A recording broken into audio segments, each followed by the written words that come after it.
The Forbidden Order of Solomon, the lost origins of the Knights Templar. In the shadows beneath the ruins of ancient kingdoms, where silence holds more truth than the chronicles of kings, the real beginning of the Knights Templar lies buried. Long before the Red Cross was painted on shields and banners, long before Europe trembled at the sight of their disciplined formations, an even older force was already taking shape under the stone foundations of Solomon's temple. There, in a chamber carved into the earth with obsessive precision, flickering oil lamps cast distorted silhouettes on walls engraved with symbols that no empire ever managed to decipher. This forgotten sanctuary was the cradle of a forbidden brotherhood, the precursor of the order the world would one day call the Templars. Centuries before the Crusades, a group of chosen men gathered in that hidden chamber in absolute secrecy. They were selected not for birthright or power, but for an inner quality recognized by a relic known as the Seal of Solomon, a mysterious emblem said to reveal the intentions of any man who stood before it. The guardians of this seal formed the nucleus of a clandestine order entrusted with protecting knowledge considered too dangerous for monarchs, clergy, or armies. This knowledge was not gold, nor relics, nor political leverage. It was something far older, the type of truth that could collapse kingdoms simply by being spoken aloud. The Order of Solomon did not operate like a military force or a religious sect. It functioned as a silent architect of events, shaping the world from behind veils of secrecy. Their manuscripts, preserved in containers of cedar and copper, were written in a hybrid language lost to modern scholars. These writings described celestial patterns, codes of architecture, and rituals of introspection that sharpened the mind into a weapon sharper than any blade. What these manuscripts revealed about the structure of power, the nature of influence, and the hidden mechanisms of kingdoms would eventually inspire the Templars centuries later. As empires rose and fell, the Order of Solomon persisted like a shadow cast across eras. They moved silently, passing their teachings from generation to generation, never allowing their names to enter historical records. Only symbols remained, carved discreetly into stone, woven subtly into tapestries, hidden in the margins of illuminated manuscripts. Their survival depended on secrecy, and secrecy became their strongest weapon. Yet their mission demanded more than invisibility. It required successors capable of executing their work in a world plunging into crusades, chaos, and political upheaval. When the Crusaders captured Jerusalem, the Order recognized a turning point. They saw in the emerging chaos an opportunity to embed their legacy into a new, more visible order, one capable of influencing nations openly, while concealing an inner purpose known only to a chosen few. What the world would later call the Knights Templar began not as warriors, but as inheritors of a forgotten code designed to guard the secrets housed beneath Solomon's temple. Their public mission was valor, their hidden one was preservation. Thus, the Templars did not emerge suddenly, nor were they born from battlefield necessity. They were the evolution of a forbidden lineage, shaped by a blueprint older than Christendom itself. Every oath, every symbol, every carved cross on their shields echoed a knowledge inherited from the shadows of Solomon's chamber, a knowledge meant to guide the world or destroy it, depending on who possessed it. This is the origin they never intended humanity to uncover. Beneath the fractured timelines of ancient chronicles lies a silent thread connecting two distant eras: the Age of Solomon, Temple, and the rise of the Knights Templar. Historians describe these periods as separated by more than a millennium. Yet the deeper one looks into the surviving fragments of forbidden manuscripts, the more the distance between them seems to collapse. Something hidden passed through the centuries, as if carried by an unseen current, an influence, a design, a secret doctrine meant only for those capable of guarding it. What emerged publicly as the Templars was, in truth, the visible surface of a much older structure conceived in the shadows of Israel's ancient sanctuary. It begins with the remnants of a blueprint found etched into stone tablets beneath layers of dust in Jerusalem. Not a map, not a floor plan, but a sequence of symbols arranged with mathematical perfection, consistent with no known script yet echoing patterns found in Proto-Sinaitic inscriptions. These symbols appear again centuries later on Templar rings, seals, and illuminated manuscripts. suggesting a transmission of knowledge long before Hugues de Payens gathered the first 9 knights. The implication is as unsettling as it is fascinating. The Templars were not innovators, but inheritors of an ancient doctrine, carefully preserved through generations of silent custodians. Fragments of early Templar chronicles mention that the Order's founders spent 9 years beneath Solomon as temple, searching for something lost but destined to return to light. The Church's official records dismiss this statement as symbolic, but archaeological evidence hints at a more literal truth. Excavations in the area have revealed sealed tunnels, ritual chambers, and storage rooms aligned with astronomical markers. These structures predate the Crusades by centuries and mirror descriptions found in the oldest Solomonic texts. The connection suggests intention, not coincidence. This possibility reshapes everything we know about the Templars. Instead of appearing suddenly as protectors of pilgrims, they emerge as the next chapter of a secret lineage that began in the shadows of biblical antiquity. Their rapid accumulation of wealth, their sudden political influence, their advanced architectural knowledge, their uncanny communication system across continents, none of it fits the profile of an improvised medieval order. But it fits perfectly with the idea of a long-prepared succession guided by an unseen council whose origins began under Solomon's reign. As the Templars grew in power, they carried with them this concealed inheritance.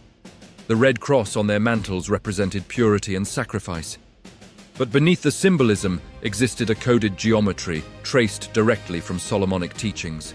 Their fortresses were aligned with magnetic patterns, their rituals whispered in languages older than Latin, and their recruitment favored individuals with traits described in Solomonic manuscripts rather than noble birth alone. Even their financial system, revolutionary for its time, mirrored ancient economic principles found in Hebrew and Aramaic tablets. Thus, the rise of the Templars becomes more than a military or religious phenomenon. It becomes the resurfacing of a secret legacy crafted in an age when kings consulted the heavens and built temples according to astronomical laws. To understand the Templars is to unravel this older lineage, to follow the thread back through centuries of suppressed history until it leads once more to the chamber beneath Solomon's temple. Only there, in the silence of stone and shadow, does the true origin of the Templar power begin to reveal itself. Deep beneath the sun-bleached stones of ancient Jerusalem, a hidden chamber lay sealed for centuries, untouched by invading armies, forgotten dynasties, and shifting empires. It was carved with meticulous precision during the era of Solomon, using tools and methods that even modern archaeologists struggle to replicate. The walls of this chamber bore inscriptions etched with a mixture of geometric symbols and Proto-Hebraic strokes, forming a script that defied conventional linguistic classification. The air, even after centuries of abandonment, carried an inexplicable stillness, as if the room itself guarded the remnants of a forbidden past. Everything about this space suggested neither storage nor sanctuary, but initiation. This chamber was not designed for the public eye, nor for royal ceremonies. Its purpose was far more selective and dangerous. Solomonic tradition states that the king possessed knowledge granted by divine insight, knowledge capable of shaping the future of nations. The chamber acted as a vault for this knowledge, containing scrolls, artifacts, and ritual instruments used only by a secret circle of men chosen directly by Solomon. These men were said to have undergone rigorous psychological and spiritual trials before being permitted to stand within the chamber's sacred perimeter. Their training resembled neither military discipline nor priestly devotion. It was a fusion of both, molding them into sentinels of hidden truth. At the center of the chamber stood a stone pedestal upon which rested an object wrapped in layers of linen and cedar oil.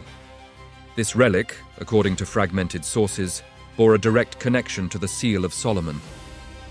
While scholars often describe the seal as a ring or engraved symbol, the forbidden manuscripts suggest it was part of a larger apparatus, an enigmatic device rumored to reveal the moral nature of any individual who approached it.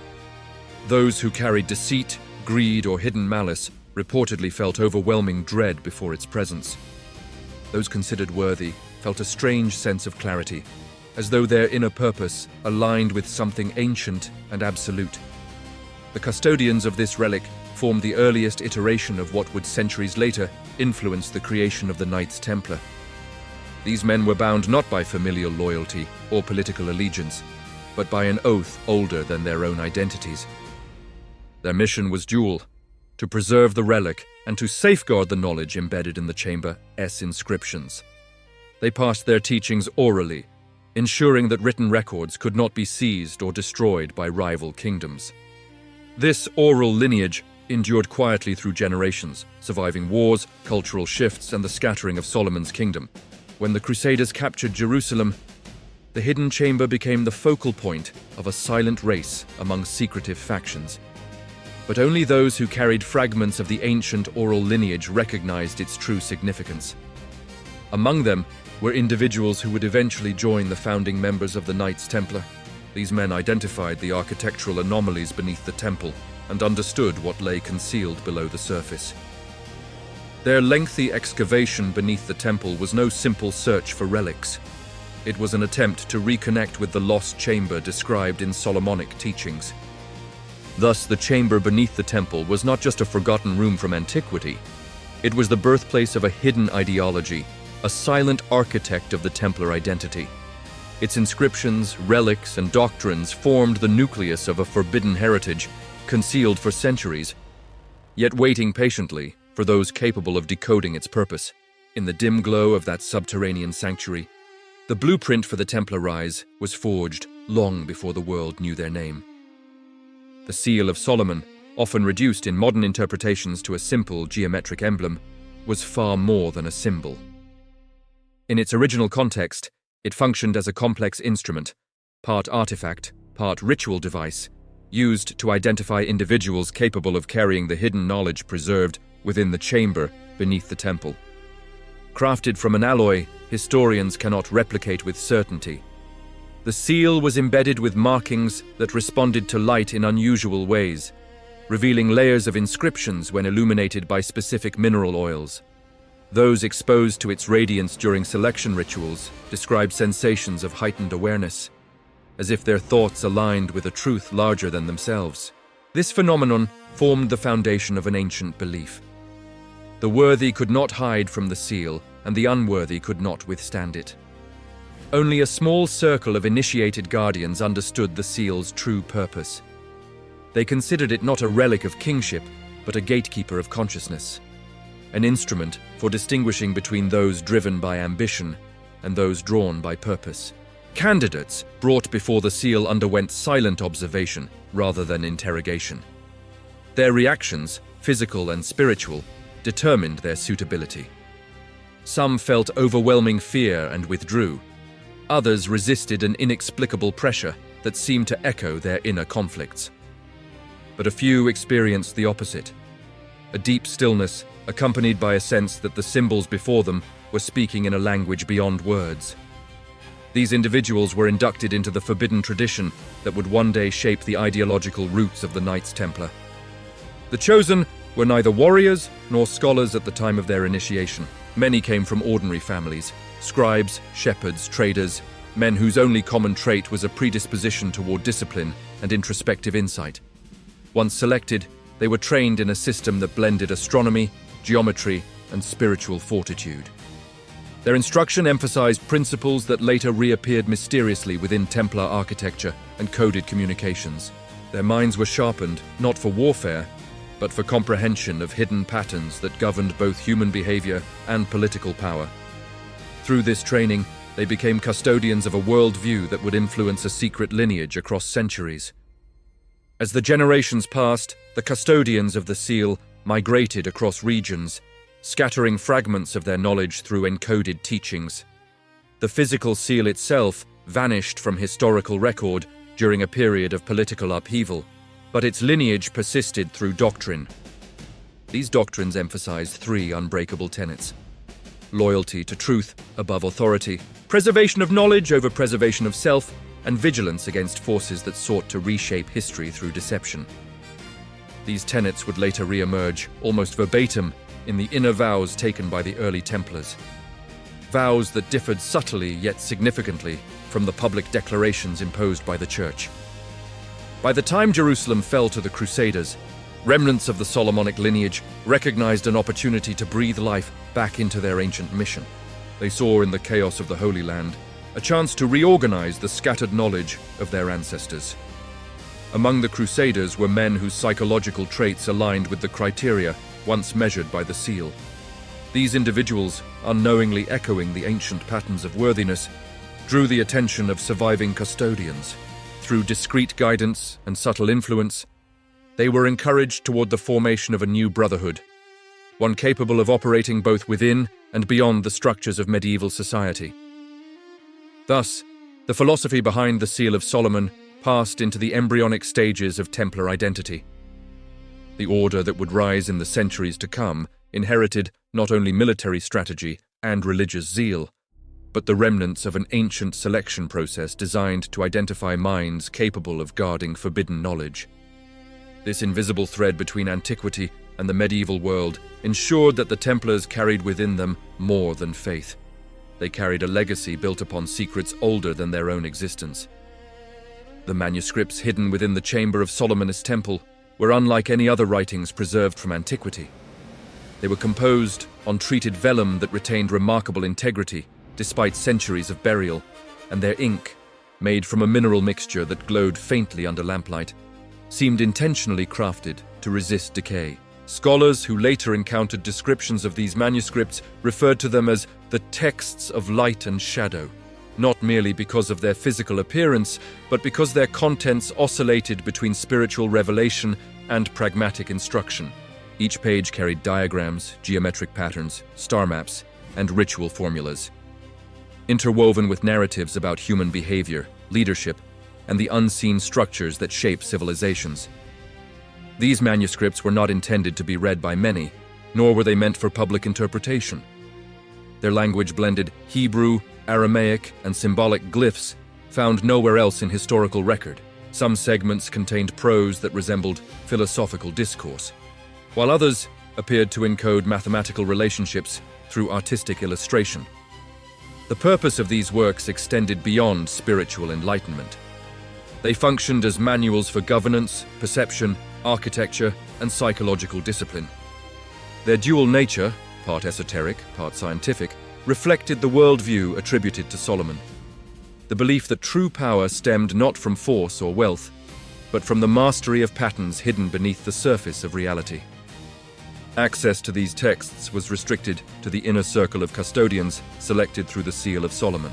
These men were trained to interpret the manuscript's layered meanings, learning to decode them through meditation, visualization, and geometric reasoning. The process was deliberately rigorous. The texts were written in a manner that revealed deeper truths only when approached with disciplined intent.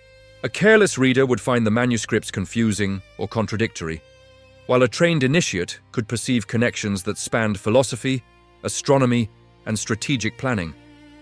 This method ensured that the teachings remained intact across generations without risking distortion through casual interpretations. Over centuries, the custodians of the manuscripts migrated across regions, carrying transcribed fragments committed to memory rather than parchment. Their teachings influenced underground schools of thought scattered from the Levant to the Mediterranean, appearing subtly in architectural designs, coded prayers, and ritual practices. Some of these ideas resurfaced during the early medieval period in the form of cryptic, monastic texts and hermetic writings. Though historians often attribute these similarities to cultural diffusion, the persistent structural patterns suggest the invisible hand of a lineage determined to preserve the ancient knowledge. When the Crusaders entered Jerusalem, rumors of hidden writings beneath the temple circulated among multiple factions seeking relics of biblical power. But only a handful understood the manuscript's true purpose. Among the 9 founding Templars were men predisposed to interpret symbols and patterns, making them ideal vessels for the surviving remnants of the Solomonic tradition. Their long excavation beneath the temple was not the reckless treasure hunt portrayed by medieval chroniclers, but a deliberate search for the manuscripts, or for the knowledge encoded within them.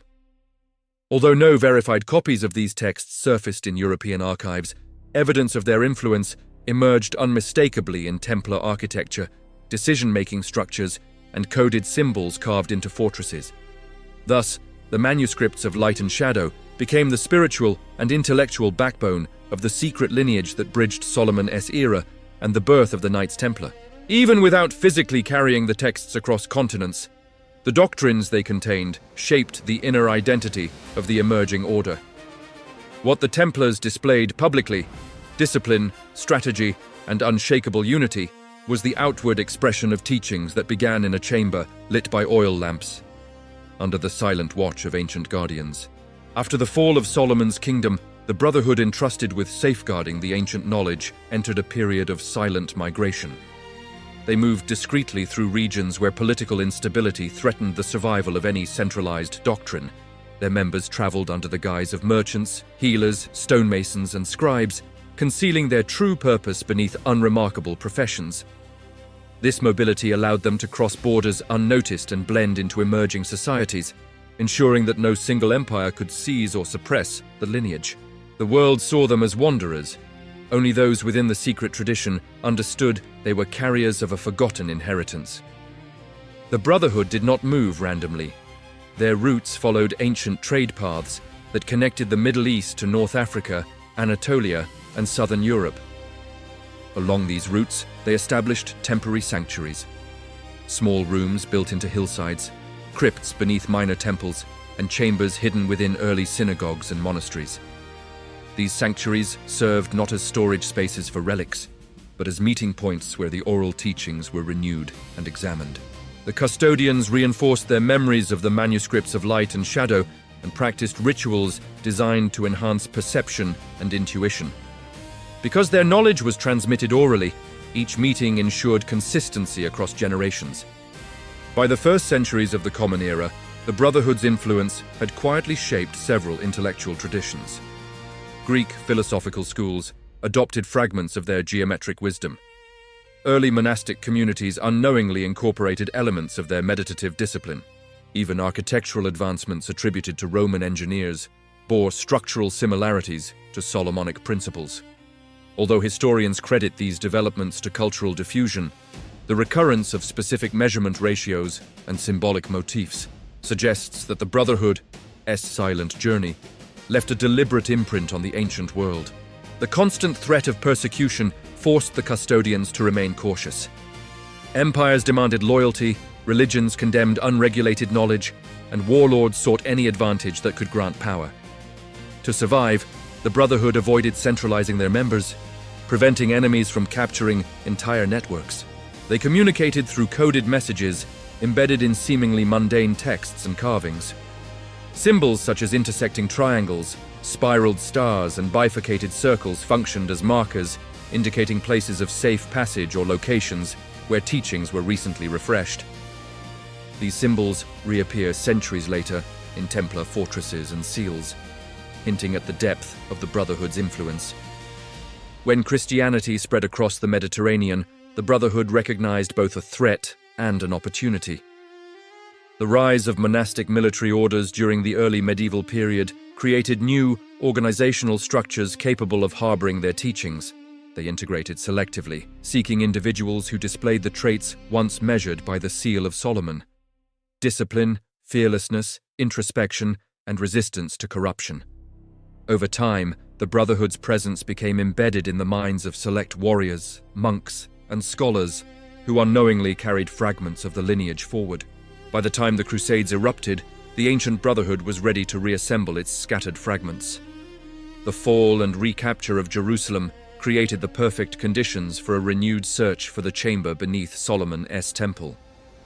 When the 9 founders of the Knights Templar arrived and dedicated themselves to excavating the Temple Mount, the custodians recognized the moment they had awaited for centuries.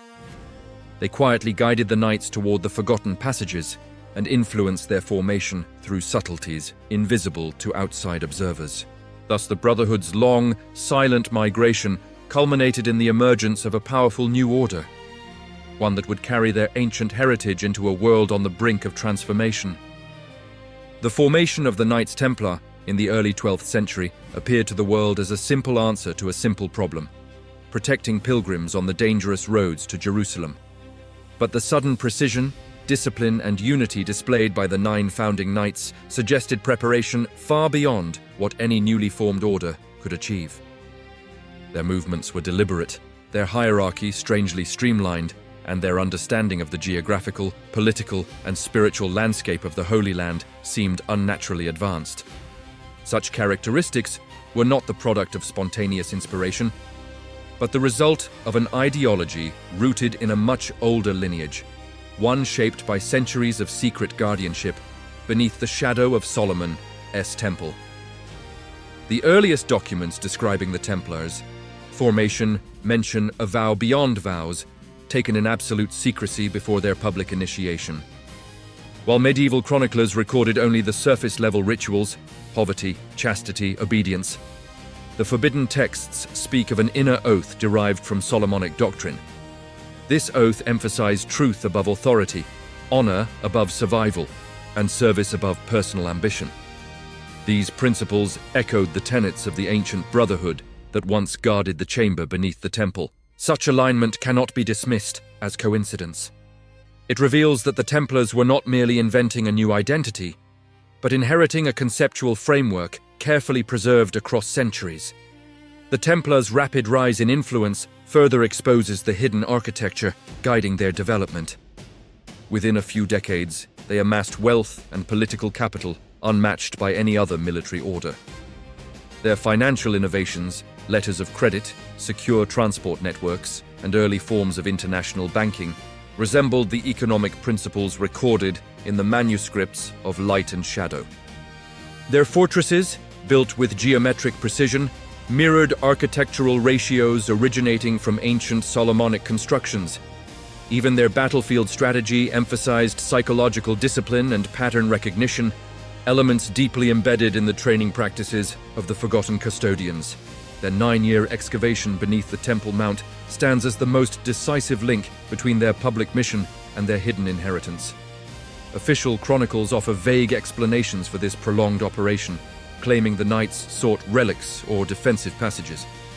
But descriptions preserved in obscure medieval writings indicate something far more deliberate.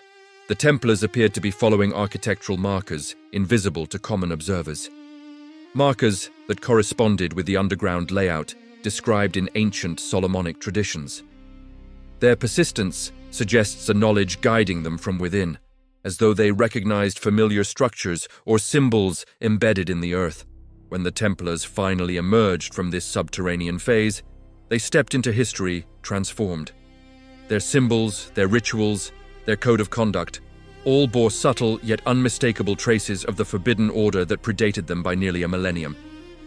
They operated with a dual identity, one presented to the world as servants of Christendom, and another concealed in the depths of their private councils. The Church saw soldiers, kings saw strategists. But within the silent chambers of their commanderies, the Templars guarded a continuity of thought that began long before their swords were forged. Thus, the birth of the Templar identity was not an abrupt emergence, but the culmination of an ancient plan. They became the visible embodiment of a hidden brotherhood, a vessel through which the teachings, values, and strategic vision of the Solomonic lineage could flourish within a medieval world hungry for order and power.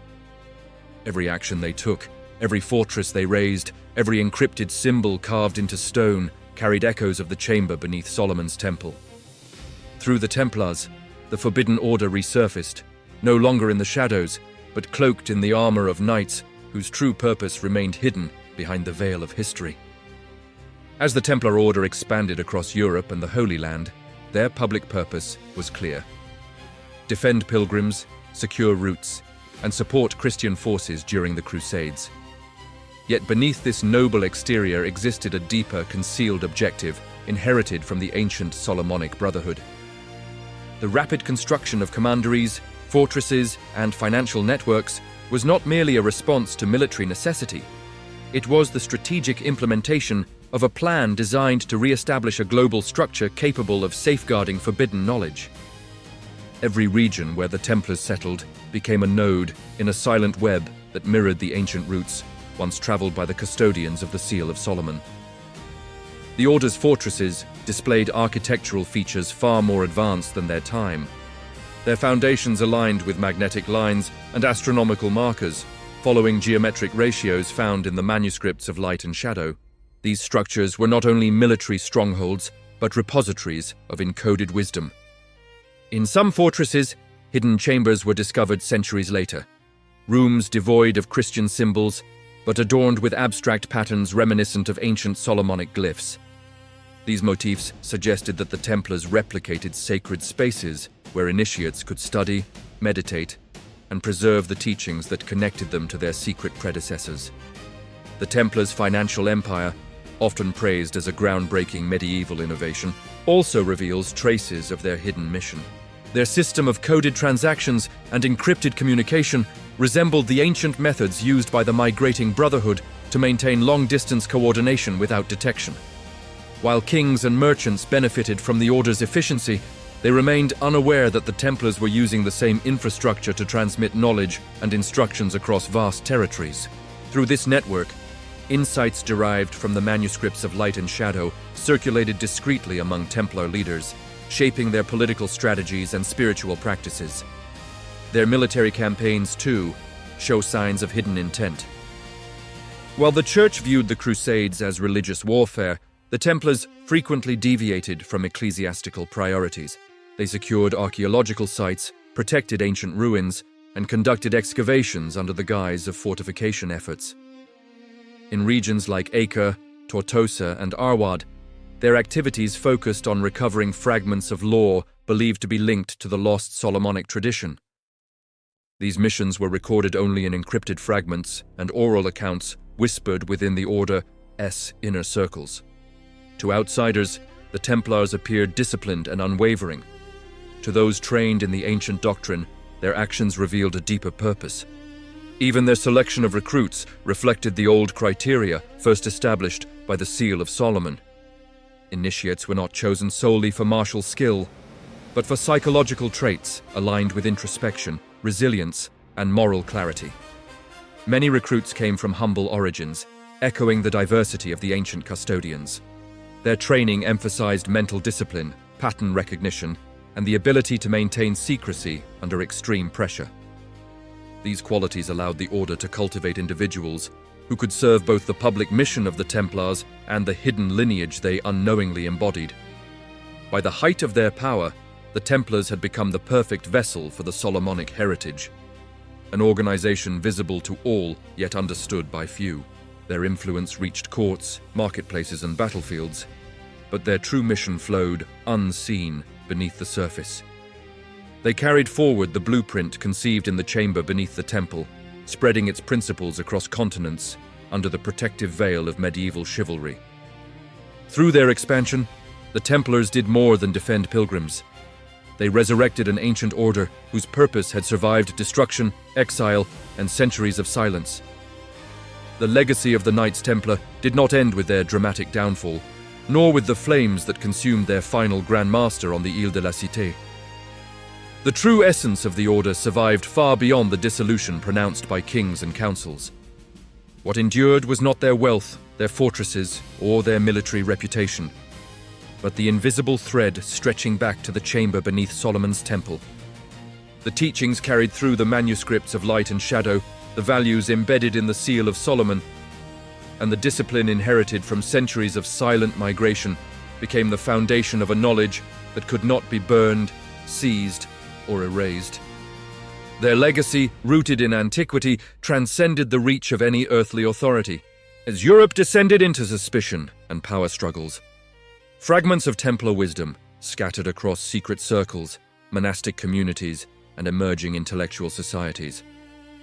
These fragments found new vessels, architects who embedded sacred geometry into cathedrals, scholars who explored esoteric manuscripts under the guise of theological curiosity, and navigators whose maps aligned with ancient Solomonic proportions. Even those unaware of their connection carried forward portions of the hidden doctrine, ensuring its persistence through the centuries. The essence of the Brotherhood transformed, adapting to changing eras, yet always preserving the core principles: truth, discipline, vigilance, and the protection of knowledge that reaches beyond the boundaries of time. The destruction of the Templars by political forces was, in many ways, anticipated by the inner circles of the Order. They knew that no organization wielding great power could survive indefinitely in a world ruled by fear and ambition. Thus, their hidden mission emphasized dispersal rather than preservation of hierarchy. Leaders ensured that initiates carried encoded elements of the ancient teachings to distant regions, embedding them into cultural, architectural, and spiritual frameworks that would outlast kingdoms. This intentional fragmentation mirrors the strategy once employed by the Solomonic custodians, who dissolved into exile to protect the forbidden heritage. In both eras, dissolution was not the end, but the safeguard. The Templar downfall created an illusion that their influence had vanished, consumed by the flames of accusation and the weight of royal decrees. Yet evidence of their continued presence appears subtly in the centuries that follow. Symbols originating from the manuscripts of light and shadow re-emerged in Renaissance art, Enlightenment architecture, and early scientific diagrams. Even navigational charts from the Age of Discovery contain geometric signatures traced back to ancient Solomonic proportions. These echoes demonstrate that, while the Templars' institutions were dismantled, the knowledge they carried continued to shape human progress from behind the scenes. Their legacy endures not through relics or monuments, but through a pattern of thought, an invisible architecture rooted in the pursuit of truth, the mastery of discipline, and the protection of hidden wisdom. This pattern stretches like a silent current beneath the evolution of Western civilization. Unbroken by war, persecution, or ideological shifts, the Solomonic lineage that once operated in shadows continued to breathe through those who sought understanding beyond dogma and authority. It whispered through the designs of builders, the visions of mystics, and the calculations of scholars who never realized the origins of their inspiration. Thus, the immortal legacy of the Templars is not a story of rise and fall, but a continuum that began in the ancient foundations of Solomon's temple and remains alive in the unseen corners of modern thought. The forbidden order that shaped them transcends the boundaries of centuries, existing not as a relic of history, but as a silent force that persists in every era where seekers pursue truth in defiance of darkness.